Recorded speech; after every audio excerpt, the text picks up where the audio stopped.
Welcome in. It is day 208, and you're speaking to the Meeples Champion. And today, we're going to be going over one of the older classics. It's a game that, once again, I grabbed out of my mom's collection to bring over for this one. It's one that I wasn't a giant fan of as a kid. It definitely wasn't one of my tops. My sister was a big fan. My older sister really liked this game. But I've played it a few times through the years, and I did feel it was worthy of bringing in and doing a review on. The game is the game of life. So the game of life, it's an interesting little mix. You're not using a die, you're spinning a dial which determines on how far you bump. You're basically building up your family. Are you going to have kids? Are you not? Are you getting married? Are you not? What job do you have? Are you getting bonuses? Do you owe taxes? Like it's just taking you through all the basics, and you're basically playing an economics game where you're just determining when it's time to sell out on certain things, when it's time to take a chance on something new, and you're hoping by the end of the game that you're going to end up getting the most money. It definitely, for those older school games, I feel, it did feel a little bit more exciting back then when you played it. But I also felt like the options were limited. You could have options, quote unquote, and still not have a chance to win the game. Because whenever you had a job come up, you just had the worst jobs to pick from because of the luck of the draw. And even though you were giving a choice, you may not have been given a good choice. Compared to somebody else might have been like, oh, well, I have a really good job. And there's ways to get around that and to snake things and to change it up. But for me, it wasn't one that I felt when I play a game, it's what works my brain the hardest. I'm sitting there trying to puzzle out, like, what can I do? What can I do for money? What can I do for trading, for movement? Whatever the type of game is, I like a mental puzzle where I'm trying to figure out the best case scenario. And I don't feel this game challenges you like that. Even from back in the day, I don't think that it had the challenge of, I would have much rather sat and played a game of chess. I would have much rather played a game of Monopoly where at least I'm trying to figure out what the value of things are, to figure out where I should invest money. It may not have been a much better game, but it was to me a better game. That being said, let's judge this on our 7 categories and see where this one lands for us today.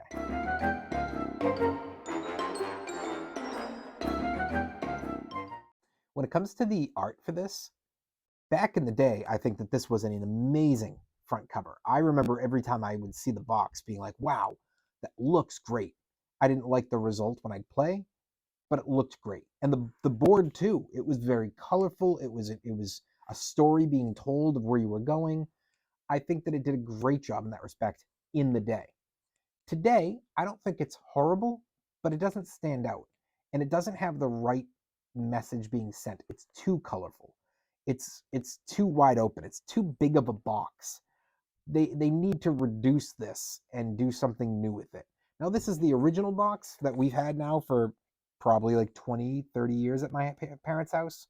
So maybe they've made a better box today, but I have to judge it on the box I have. And for me, it's got to be a thumbs down.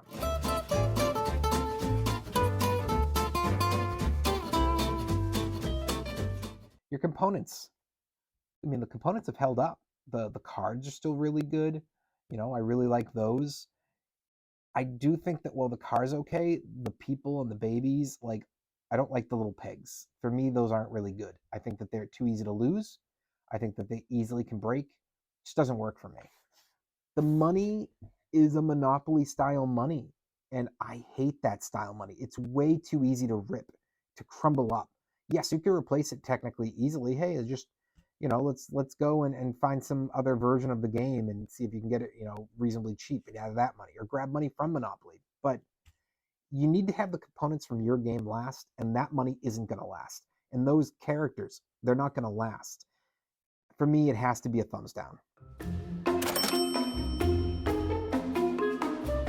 Your price. So the game's still available. You're going to find this at maybe Targets, maybe a Newberry Comics, probably a Walmart, definitely like kids' toy stores, and online. And as far as price goes, this is probably today going to be in that 40 range. I don't think this is a game that's going to be worthy of a 50 or 60 range anymore, but I don't think you find it as low as 30. So it's got to be right around 40. I think that if you've got younger kids and you're looking to play a game that you can have them just kind of begin to learn the concept of stuff, the concept of trying to track money and stuff like that, this could be okay. But in general, I wouldn't recommend most people to spend the money on a game like this.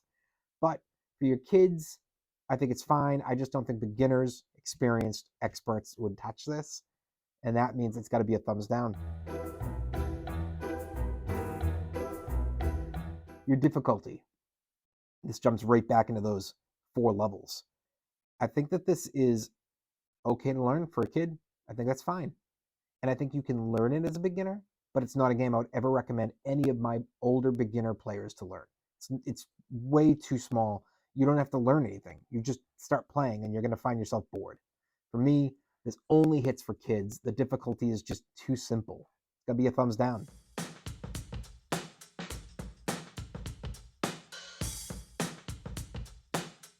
Replayability. If you're going to play it, it can still take a bit. And this is the kind of game that I've seen kids get frustrated and, throw their pieces, flip the board. I think that it can be really frustrating because there isn't a lot of control, and people like myself get mad that they lost by luck, and people who don't know what they're doing get mad that they lost and they don't know what happened. I don't think that this works for me for replayability. It's going to be a thumbs down.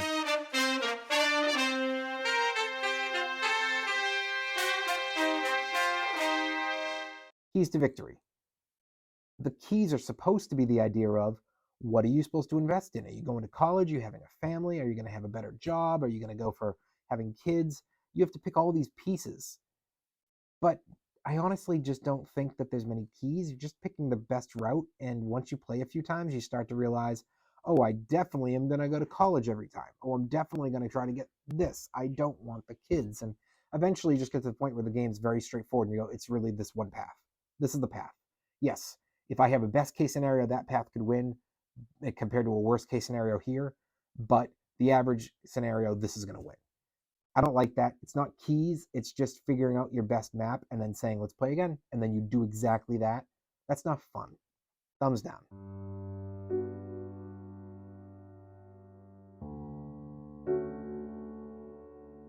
Is the game unique? The game may have a theme that feels unique, but the concept just fits in for me to most of those old games from the 80s and 90s. It's just the idea of the random move and very little choice. And you're just trying to see whatever the factor that determines your movement, which is usually luck. You're just trying to see if your luck is better than theirs for the movement.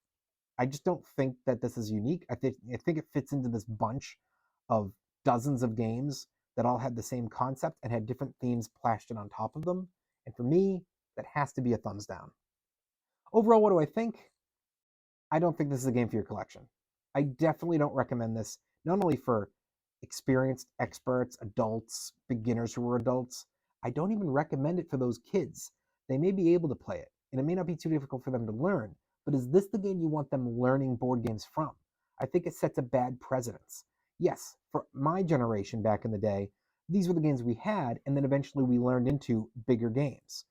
But we're way past them. We have much better starting points now, and I wouldn't start here. I feel like this is starting behind the start line. There's no need to do that. Start somebody off who's a kid with a better first game, second game, third game, wherever you rank this. This doesn't need to be used. We are far past the game of life, and I just feel like we all need to acknowledge it.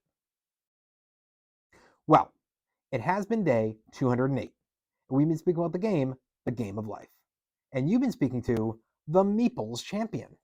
Like, share, subscribe, and check down below in the description. I'll be adding an Amazon link in case you want to get this game for your collection. Until next time, I'll talk to you tomorrow.